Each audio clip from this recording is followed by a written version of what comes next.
আসুন আমরা প্রাণ ভরে বিজয়ের মাস উদযাপন করি। সকলকে বিজয়ের মাসের শুভেচ্ছা জানাচ্ছি। ব্যাংকিং ব্যবস্থায় আস্থা এবং নিয়ম শৃঙ্খলা ফিরে আসছে। কোনো ব্যাংক বন্ধ করে দিতে হয়নি। ব্যাংক যত দুর্বলই হোক তাকে টিকিয়ে রাখার ব্যবস্থা করা হয়েছে। প্রথম দিকে আমানতকারীর টাকা উত্তোলনের ব্যাপারে বিধিনিষেধ আরোপ করা হয়েছিল, এখন সেটা তুলে দেওয়া হয়েছে। বাংলাদেশ ব্যাংক সকল ব্যাংকে আমানতকারীর আমানত ফেরত দেওয়ার জন্য নতুন টাকার সরবরাহ দিতে প্রস্তুত হয়েছে। আশা করি এতে ব্যাংকিং ব্যবস্থায় সকলের আস্থা ফিরে আসবে। প্রিয় দেশবাসী, আমাদের সরকারের শুরুতেই একটি কমিটি নিয়োগ করেছিলাম, শ্বেতপত্র প্রণয়ন কমিটি তাদের প্রতিবেদনে তুলে ধরেছে যে বার্ষিক উন্নয়ন ব্যয় প্রায় অর্ধেক টাকায় লুটপাট হয়েছে। দেশে এমন ধরনের পোষ্যতোষী পুঁজিবাদ তৈরি করা হয়েছিল যার সুবিধাভোগী ছিল স্বৈরাচার ও তার সহযোগীরা। করা এই সীমাহীন অর্থ এখন আবার দেশে গোলযোগ সৃষ্টি করে তারা এদেশে ফিরে আসার সুযোগ সৃষ্টির কাজে ব্যয় করে। প্রিয় দেশবাসী, আমাদের সংস্কারের যে আকাঙ্ক্ষা সেটি বাস্তবায়নে প্রতিটি কমিশনই আমাদের জন্য গুরুত্বপূর্ণ।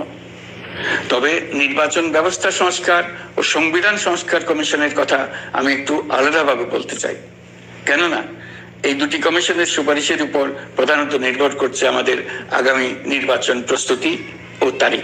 এই প্রসঙ্গে বড় খবর হলো প্রধান নির্বাচন কমিশনার সহ নির্বাচন কমিশন গঠন করা হয়ে গেছে। কমিশন দায়িত্ব গ্রহণ করেছে। এখন থেকে তাদের হাতে দায়িত্ব ন্যস্ত হলো ভবিষ্যৎ সরকার গঠন করার প্রক্রিয়া শুরু করার।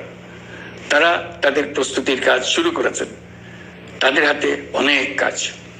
প্রথমে সবচেয়ে বড় কাজ ভোটার তালিকা হালনাগাদ করা। এটা এমনিতেই কঠিন কাজ। এখন কাজটা আরো কঠিন হলো এই জন্য যে গত 3টা নির্বাচনে ভোটারদের অংশগ্রহণ করার সুযোগ ছিল না। ভোটার তালিকা যাচাই করার সুযোগ হয়নি কারো। গত 15 বছরে যারা ভোটার হবার যোগ্য হয়েছে তাদের সবার নাম ভোটার তালিকায় তোলা নিশ্চিত করতে হবে। এটা একটা বড় কাজ। ছাত্র জনতার অভ্যুত্থানের পর এখানে গলদ রাখার কোনো সুযোগ নেই। দীর্ঘদিন পর এবার বহু তরুণ তরুণী জীবনে প্রথমবারের মতো ভোট দেবে। অতীতে তাদেরকে সে অধিকার এবং আনন্দ থেকে বঞ্চিত করা হয়েছে। তাই এবারের নির্বাচনে তাদের ভোটদান একটি স্মরণীয় ঘটনা হয়ে থাকবে। এই অভিজ্ঞতাকে মসৃণ করার সমস্ত আয়োজন করতে হবে। আমার একান্ত ইচ্ছা এবারের নির্বাচনে প্রথমবারের তরুণ তরুণী ভোটাররা শতকরা 100 ভাগের কাছাকাছি সংখ্যায় ভোট দিয়ে একটি ঐতিহ্য সৃষ্টি করুক। নির্বাচন কমিশন এবং সকল সামাজিক প্রতিষ্ঠান ও রাজনৈতিক দলের প্রতি আমার আহ্বান, সবাই মিলে আমরা যেন ওই লক্ষ্য অর্জনে নানা প্রকার সৃজনশীল কর্মসূচি গ্রহণ। এখন থেকে সবাই মিলে এমন একটা ঐতিহ্য সৃষ্টি করি যেন স্থানীয় নির্বাচন সহ সকল নির্বাচনে সকল কেন্দ্রে প্রথমবারের ভোটাররা 100% কাছাকাছি সংখ্যায় ভোটদান নিশ্চিত করবে। এটা নিশ্চিত করতে পারলে ভবিষ্যতে কোনো সরকার মানুষের ভোটাধিকার কেড়ে নেবার সাহস করতে পারবে না। নতুন ভোটার ছাড়াও যাদের আগে থেকে ভোটার তালিকায় নাম থাকার কথা ছিল তারা ভোটার তালিকায় আছে কিনা তা নিশ্চিত করতে হবে। বিশেষ মনোযোগ দিয়ে ভুয়া ভোটারদেরকে তালিকা থেকে বের করে দিতে হবে। এবার আমরা প্রবাসী বাংলাদেশিদেরকে ভোট দেওয়া নিশ্চিত করতে চাই। অতীতে আমরা এই ব্যাপারে অনেকবার আশ্বাসের কথা শুনেছি। এই সরকারের আমলে এটা যেন প্রথমবারের মতো বাস্তবায়িত হয়, এটা আমরা নিশ্চিত করতে চাই। এর জন্য একটা নির্ভরযোগ্য ব্যবস্থা করি। সবকিছুই সমসাপেক্ষ ব্যাপার। এর সঙ্গে যদি আমরা নির্বাচন প্রক্রিয়া আরো উন্নত করতে চাই, নির্বাচন সংস্কার কমিশনের সুপারিশমালা বাস্তবায়ন করতে চাই, তাহলে প্রয়োজনীয় সংস্কারের বিস্তৃতি ও গভীরতা অনুসারে নির্বাচন কমিশনকে সময় দিতে হবে।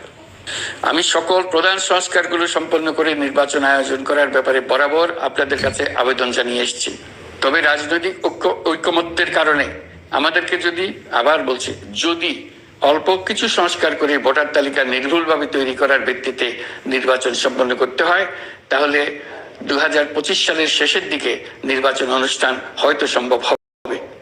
আর যদি এর সঙ্গে নির্বাচন প্রক্রিয়া এবং নির্বাচন সংস্কার কমিশনের সুপারিশের পরিপ্রেক্ষিতে এবং জাতীয় ঐকমত্যের ভিত্তিতে প্রত্যাশিত মাত্রার সংস্কার যোগ করি, তাহলে অন্তত আরো 6 মাস অতিরিক্ত সময় লাগতে পারে।